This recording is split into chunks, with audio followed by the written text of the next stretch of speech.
Hello guys, once again welcome back to my YouTube channel. കുറേ നാളായില്ലേ നമ്മളൊരു long video ഒക്കെ ആയിട്ട് കണ്ടിട്ട്. പുട്ടീന് പീരിയെന്ന് കാണാം. ഞാൻ കുറച്ച് ഷോർട്സ് ഒക്കെ അപ്ലോഡ് ചെയ്തായിരുന്നു. അപ്പം അത് കണ്ട് സപ്പോർട്ട് ചെയ്ത എല്ലാവർക്കും നന്ദി. ഹസ്ബൻഡ് വന്നിട്ടുണ്ടായിരുന്നു. അപ്പം ആൾ വന്നതിൻ്റെയും പോകുന്നതിൻ്റെയും ഒക്കെ ഒരു തിരക്കിലായിട്ട് നമുക്ക് വീഡിയോസ് ഒന്നും അപ്ലോഡ് ചെയ്യാൻ പറ്റിയിരുന്നില്ല. അപ്പോൾ പോയ സമയത്ത് നമ്മളെടുത്ത വീഡിയോസൊക്കെ ഇനി പതിയെ പിറകെ അപ്ലോഡ് ചെയ്യുന്നതായിരിക്കും. കഴിഞ്ഞ മാസം ഞങ്ങൾക്ക് വൈപ്പിൽ ഒരു കല്യാണം ഉണ്ടായിരുന്നു. ആ കല്യാണം കഴിഞ്ഞിട്ട് ഞങ്ങൾ നേരെ ആലപ്പുഴയ്ക്ക് പോകാൻ വേണ്ടി നിൽക്കുമ്പോഴത്തേക്കാണ് അവിടെ ഒരു ജങ്കാർ സർവീസ് ഉണ്ട്. വൈപ്പിനിൽ നിന്ന് ഫോർട്ട് കൊച്ചിയിലേക്ക് ഒരു ജങ്കാർ സർവീസ് ഉണ്ട് എന്ന് പറഞ്ഞു. എന്നാൽ പിന്നെ നമുക്ക് ജങ്കാർ കയറി പോയാലോ എന്ന് വിചാരിച്ചു. ഇതിനു മുമ്പ് പല തവണ ഞാൻ കൊച്ചിയിൽ വന്നിട്ടുണ്ട്, ഫോർട്ട് കൊച്ചിയിൽ വന്നിട്ടുണ്ട്. പക്ഷേ ജങ്കാറിൽ വണ്ടി കയറ്റി വെച്ച് ആദ്യമായിട്ടാണ് ഫോർട്ട് കൊച്ചിയിലേക്ക് പോകുന്നത്. അപ്പോൾ അതിൻ്റേതായിട്ടുള്ള ഒരു എക്സൈറ്റ്മെൻറ്റ് ഉണ്ടായിരുന്നു. പിന്നെ വളരെ കുറച്ച് റേറ്റ് മാത്രമേ ഉള്ളൂ, ഏകദേശം ഒരു 50 രൂപ ആ ഒരു നിരക്കിലാണ് നമുക്ക് ഇതിൻ്റെ ടിക്കറ്റ് വന്നിട്ടുള്ളത്. കറക്റ്റ് ഞാൻ ഓർക്കുന്നില്ല. ഈ ജങ്കാറിൻ്റെ ജെട്ടിയോട് ചേർന്നിട്ട് തന്നെയാണ് നമ്മുടെ വാട്ടർ മെട്രോയുടെ ജെട്ടിയും ഉള്ളത്. ഇനി അടുത്ത പ്രാവശ്യം എന്തായാലും ഫോർട്ട് കൊച്ചി വരുമ്പോഴത്തേക്ക് വാട്ടർ മെട്രോ കയറണം എന്ന് തന്നെ തീരുമാനിച്ചിരിക്കുകയാണ് ഈ പ്രാവശ്യം. കാണുമ്പോൾ തന്നെ നമുക്ക് കയറാൻ തോന്നുന്നുണ്ട്. പിന്നെ നമ്മളുടെ ജങ്കാറ് വരാൻ കുറച്ച് ലേറ്റായി. കാരണം ഈ സൈഡിൽ കിടക്കുന്ന ജങ്കാറ് എന്തോ അറ്റകുറ്റപ്പണികളാണെന്ന് തോന്നുന്നു. ആ വരുന്നതാണ് നമ്മുടെ ജങ്കാറ്. ആ ജങ്കാറിൻ്റെ തൊട്ട് പുറകെ കൂടി പോകുന്നുണ്ടല്ലോ, വലിയ കൂറ്റൻ ഷിപ്പുകളാണ്. ഈ നമ്മൾ ഈ മുറിച്ച് കിടക്കുന്ന, അതായത് ഈ സ്ഥലമില്ലേ, ഈ ഒരു കടൽ പോലെയുള്ള സ്ഥലം, അതായത് നമ്മുടെ വേമ്പനാട്ട് കായൽ അറബിക്കടലിലേക്ക് ചേരുന്ന അഴിമുഖമാണ്. അത് തുറമുഖമാണ്. മെയിനായിട്ടുള്ള കപ്പൽച്ചാലി കൂടിയാണ് നമ്മളിപ്പോൾ പോകുന്നത്. ഞങ്ങൾക്ക് ഒരു അബദ്ധം പറ്റി. ഞങ്ങൾ ഈ ജങ്കാറിനകത്ത് കയറി, ഇപ്പം വണ്ടിക്കകത്ത് കയറിയിരുന്നിട്ടാണ്, വണ്ടിയുമായിട്ടാണ് ഞങ്ങൾ ജങ്കാറിൽ കയറിയത്. അതുകൊണ്ട് തന്നെ നമ്മുടെ വണ്ടിയുടെ ഫ്രണ്ടിലൊക്കെ ആൾക്കാർ വന്ന് നിറഞ്ഞത് കൊണ്ട് തന്നെ ജങ്കാറിനകത്തു നിന്നുള്ള ആ വീഡിയോസ് ഒന്നും നമുക്ക് എടുക്കാൻ പറ്റിയില്ല, നമുക്കും ഒന്നും എൻജോയ് ചെയ്യാൻ പറ്റിയില്ല. അപ്പം ഇനി നിങ്ങളെങ്ങാനും വരുന്നുണ്ടെങ്കിൽ വണ്ടിക്കകത്ത് കയറി ഇരിക്കരുത്, പുറത്തിറങ്ങി നിന്നിട്ട് വേണം നിങ്ങൾ കാഴ്ചകൾ ആസ്വദിക്കാനായിട്ട്. നമ്മൾ ജങ്കാർ ഇറങ്ങി. ഇനി നമ്മൾ ഫോർട്ട് കൊച്ചിയുടെ ഓരോ സ്ട്രീറ്റുകളിലേക്കാണ് പോകുന്നത്. നമ്മൾ അതായത് ഫോർട്ട് കൊച്ചി കാണുക എന്നുള്ളൊരു ഉദ്ദേശത്തോടു കൂടിയല്ല വന്നത്. അതുകൊണ്ട് തന്നെ പല ഡെസ്റ്റിനേഷനുകളും 9 മണി മുതൽ 5 മണി വരെ മാത്രമേ പ്രവർത്തിക്കുന്നുള്ളൂ. അതായത് കപ്പൽ മ്യൂസിയം, അങ്ങനെ കുറേ മ്യൂസിയങ്ങളും കാര്യങ്ങളൊക്കെ ഉണ്ട്. അതെല്ലാം 9 മണി മുതൽ 5 മണി വരെ ഉള്ളൂ. നമ്മളിപ്പോൾ പോയിക്കൊണ്ടിരിക്കുന്ന ഈ സ്ട്രീറ്റുകൾ കൊച്ചിയിൽ തന്നെ ഏറ്റവും ക്ലീനസ്റ്റ് ആയിട്ടുള്ള സ്ട്രീറ്റുകളാണ്. നമുക്ക് ചുറ്റും ഈ കാണുന്ന ബിൽഡിങ്ങിലൊക്കെ ഒരു 150 വർഷം പഴക്കമുള്ള ബിൽഡിങ്ങുകളാണ്. അതൊക്കെ അവർ പെയിൻ്റൊക്കെ അടിച്ച് നല്ലപോലെ മെയിൻറ്റെയിൻ ചെയ്ത് ഷോപ്പുകളാക്കിയേക്കുവാണ്. ക്ലോത്തിങ് ഷോപ്പുകൾ, ആൻറ്റിക് സ്റ്റോറുകൾ, പിന്നെ നമ്മളുടെ അങ്ങനെ ഓരോരോ ഷോപ്പുകളാക്കിയേക്കുവാണ്. നമ്മൾ ഇനി ഓടി നടന്നിട്ട് കാര്യമില്ല, എവിടെയെങ്കിലും ഒന്ന് കയറണം എന്ന് വെച്ചു. അങ്ങനെയാണ് നമ്മൾ ബാസ്റ്റൺ ബംഗ്ലാവിലേക്ക് വന്നത്. ഇത് ബംഗ്ലാവാണ്, ബ്രിട്ടീഷുകാർ താമസിച്ചിരുന്ന ഒരു ബംഗ്ലാവാണ്. ഇതിലും 9 മണി മുതൽ 5 മണി വരെയാണ് പ്രവേശനമുള്ളത്. നമ്മൾ ഏകദേശം ഒരു 4 മണിയൊക്കെ ആയി ഇവിടേക്ക് വന്നപ്പോഴത്തേക്ക്. അതും പൂട്ടാറായിരുന്നു. അപ്പോൾ ഓടി നടന്ന് എല്ലാം കാണുന്നതിനേക്കാൾ നല്ലത് എന്തെങ്കിലുമൊക്കെ കാണുന്നതല്ലേ. ഇവിടത്തേക്ക് എൻട്രി ഫീസ് വലിയവർക്ക് 20 രൂപയും കുഞ്ഞുങ്ങൾക്ക് 10 രൂപയാണ്. എന്തായാലും ആ ഒരു പൈസ നിങ്ങൾ കൊടുത്തതിനകത്ത് കയറി കഴിഞ്ഞ് കഴിഞ്ഞാൽ അതൊരിക്കലും നഷ്ടമാകില്ല എന്ന് ഞാൻ ഉറപ്പ് പറയാം.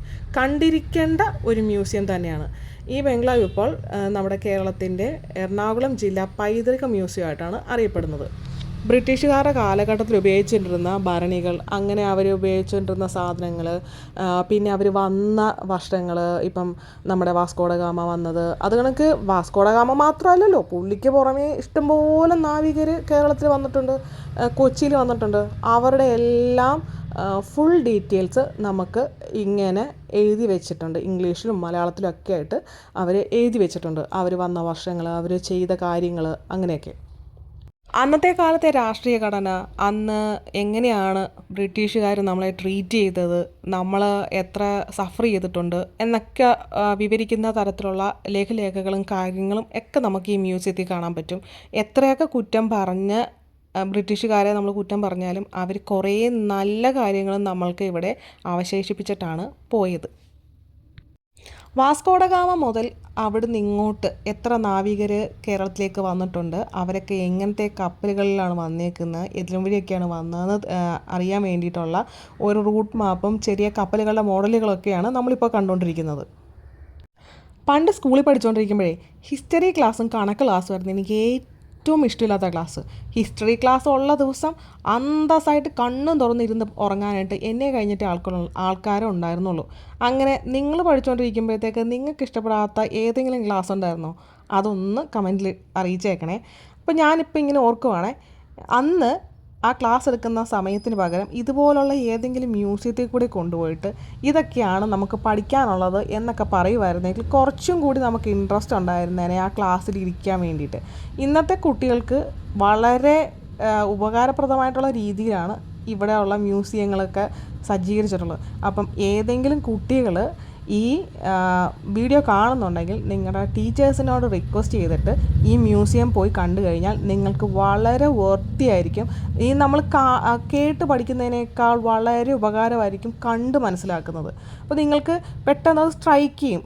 എക്സാമിനാണെങ്കിലും പിന്നീട് ആ കാര്യങ്ങൾ പറയുമ്പോഴും നിങ്ങൾക്ക് സ്ട്രൈക്ക് ചെയ്യും.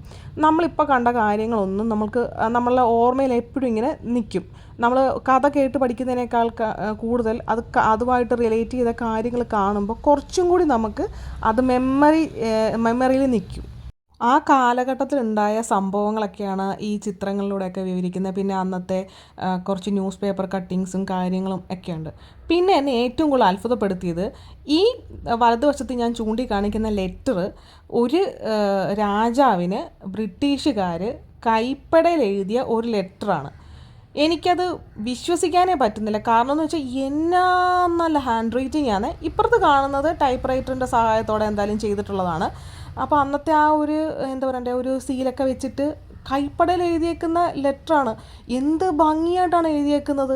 അന്ന് ബോൾ പെന്നും കാര്യങ്ങളൊന്നും ഇല്ലായിരുന്നു. മറ്റേ ഈ തൂവൽ മഷിയെ മുക്കിയിട്ട് എഴുതുന്ന പരിപാടിയാണ്. എന്നിട്ടും എന്ത് ഭംഗിയിലാണ് അവർ എഴുതി വെച്ചേക്കുന്നത്. പിന്നെ ഇപ്പോൾ കാണുന്നതെല്ലാം നമ്മൾ ഫോട്ടോഗ്രാഫ്സാണ്. പഴയ കൊച്ചിയുടെ ഫോട്ടോഗ്രാഫ്സാണ്. ഓരോരോ സ്ഥലങ്ങളുടെ ഫോട്ടോഗ്രാഫ്സാണ്. ഇപ്പം നമ്മൾ കാണുന്ന കൊച്ചിയുമായിട്ട് എന്തോരം വ്യത്യാസമല്ലേ. പഴയ നമ്മുടെ എന്താ പറയണ്ട പള്ളികളും കൊച്ചി തുറമുഖത്തിൻ്റെ ചിത്രങ്ങളും ഒക്കെ ആയിട്ട് നമ്മൾക്ക് വിശ്വസിക്കാൻ പറ്റത്തില്ല. ഇത് കണക്കായിരുന്നു പണ്ടത്തെ കൊച്ചി എന്ന് പറയുമ്പോഴത്തേക്ക്. ഇതെല്ലാം കഴിഞ്ഞ് നമ്മൾ ഇറങ്ങുമ്പോഴത്തേക്ക് നമ്മുടെ ഈ കൊട്ടാരത്തിൻ്റെ ഈ ബംഗ്ലാവിൻ്റെ പുറത്ത് വശത്തേക്കുള്ള വ്യൂ ആണിത്. അന്ന് കാലത്ത് ഈ കൊച്ചി തുറമുഖം ഇവിടെ ഇരുന്നാൽ വളരെ വ്യക്തമായിട്ട് കാണാമായിരുന്നു എന്നാണ് പറയുന്നത്. അപ്പോൾ അവർക്ക് ഈ തുറമുഖത്ത് കൂടി പോകുന്ന കപ്പലുകളും തുറമുഖത്തിൻ്റെ ആ ഒരു ഇതെല്ലാം ഈ ബംഗ്ലാവിൻ്റെ ഈ സ്ഥലത്തിരുന്ന് കഴിഞ്ഞാൽ ബാൽക്കണിയിൽ ഇരുന്ന് കഴിഞ്ഞാൽ കാണാമായിരുന്നു. അത് കഴിഞ്ഞ് നമ്മൾ പുറത്തോട്ട് ഇങ്ങോട്ട് ഇറങ്ങുമ്പോഴത്തേക്ക് കുറേ കല്ലുകൾ കൊണ്ടുള്ള പ്രതിമകളും കാര്യങ്ങളൊക്കെ ആയിട്ട് ചെറിയ 2-3 ഊഞ്ഞാലൊക്കെ ഇട്ട് നമുക്കൊന്ന് റിലാക്സ് ചെയ്യാൻ പറ്റുന്ന ഒരു സ്ഥലമാണ് ഈ ബംഗ്ലാവിൻ്റെ പുറത്ത്. അപ്പോൾ 5 മണി വരെ ഉള്ളൂ ബംഗ്ലാവ്. അത് കഴിഞ്ഞ് ഞങ്ങൾ നേരെ ഇറങ്ങി ജൂതപ്പള്ളി കാണാൻ വേണ്ടിയിട്ടാണ്. നമ്മുടെ ഈ ബംഗ്ലാവിൻ്റെ കുറച്ച് വാക്കബിൾ ഡിസ്റ്റൻസേ ഉള്ളൂ ജൂതപ്പള്ളി. അൺഫോർച്ചുനേറ്റ്ലി നമുക്ക് കാണാൻ പറ്റിയില്ല, പള്ളിക്കകം കാണാൻ പറ്റിയില്ല. എന്തോ അറ്റകുറ്റപ്പണികളോ എന്തോ കാരണങ്ങൾ കൊണ്ട് അത് പള്ളി അടച്ചിട്ടേക്കുമായിരുന്നു. ആ വിഷമത്തിൽ പിന്നെ ഞങ്ങൾ നടന്നു. നമ്മൾ നേരത്തെ ആ ബംഗ്ലാവിൻ്റെ മുമ്പിൽ കണ്ട ആ ഒരു തുറമുഖത്തിൻ്റെ ഭാഗമില്ലേ, അവിടേക്ക് പോകുന്ന സ്ഥലത്തേക്കുള്ള വഴിയാണ്. നടപ്പാതയിൽ ഇങ്ങനെ വിളക്ക് കാലുകളൊക്കെ വെച്ച് നല്ലൊരു എന്താ പറയണ്ട, നല്ലൊരു രസമാണ്. നമുക്ക് ഈ സൈഡിലുള്ള കടകളിൽ നിന്നൊക്കെയും സാധനങ്ങളൊക്കെ വാങ്ങിക്കാം. കമ്മലുകൾ, മാലകൾ, ഡ്രസ്സുകൾ, അങ്ങനെ ഇഷ്ടംപോലെ സാധനങ്ങളുണ്ട്. നല്ല റേറ്റാണ്, എന്നാലും കുഴപ്പമില്ല. പിന്നെ അത് കഴിഞ്ഞ് നമ്മളിങ്ങോട്ട് ഇറങ്ങി കഴിയുമ്പോഴത്തേക്ക് ഇങ്ങനെ ഫുൾ ചൈനീസ് ഫിഷിംഗ് നെറ്റുകളാണ്. അപ്പോൾ ഒരെണ്ണം ഇങ്ങനെ ഓപ്പൺ ആക്കി വെച്ചേക്കുന്ന കണ്ടപ്പോഴത്തേക്ക് ഞാൻ അങ്ങോട്ട് കയറി ചെന്നപ്പോഴത്തേക്ക് ആ ചേട്ടൻ പറഞ്ഞു ഇതിനകത്ത് കയറണമെങ്കിൽ 200 രൂപയാണ് ചാർജ്. കാരണം എന്ന് വെച്ചാൽ അവർക്കിപ്പം ഈ മത്സ്യബന്ധനമൊക്കെ വളരെ കുറവാണ്, അതുകൊണ്ടാണ് ചാർജ് ചെയ്യുന്നത്. പണ്ട് അവർ മേടിച്ചിരുന്നില്ല. പിന്നെ ആ ചേട്ടന്മാർക്ക് അറിയാവുന്ന രീതിയിലുള്ള കാര്യങ്ങളൊക്കെയും അവർ ഈ കൊച്ചിനെ പറ്റിയും അതിൻ്റെ ചരിത്രത്തെ പറ്റിയൊക്കെ വിവരിച്ചു കൊടുക്കുന്നുണ്ടായിരുന്നു ഗ്രൂപ്പുകൾക്ക്.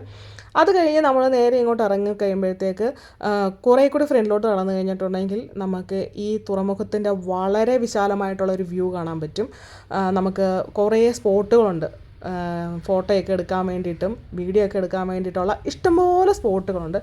എത്ര വട്ടം കണ്ടാലും എത്ര പ്രാവശ്യം കണ്ടാലും ഒരിക്കലും മടുക്കാത്ത ഒരു സ്ഥലമാണ് ഈ ഫോർട്ട് കൊച്ചി. ഞാനിതിനു മുമ്പ് പല പ്രാവശ്യം വന്നിട്ടുണ്ട്. എന്നാലും എറണാകുളത്ത് കൂടി പോകുമ്പോൾ ഫോർട്ട് കൊച്ചി കയറി പോകാതിരിക്കാൻ നമുക്ക് പറ്റില്ല. അത്രയും എപ്പോഴെപ്പോഴും ഓരോ പുതുമകളാണ്. അങ്ങനെ ഞങ്ങൾ കാഴ്ചകൾ കണ്ടുകൊണ്ടിരിക്കുമ്പോഴത്തേക്ക് ഒരു കണ്ടെയ്നർ ഷിപ്പ് പോകുന്നു. നമ്മൾക്കറിയാമല്ലേ, ഒരു കണ്ടെയ്നർ നമ്മൾ റോഡിൽ കൂടിയൊക്കെ പോകുമ്പോഴത്തേക്ക് ഒരു കണ്ടെയ്നറിൻ്റെ വലിപ്പം എത്രയുണ്ടെന്ന്.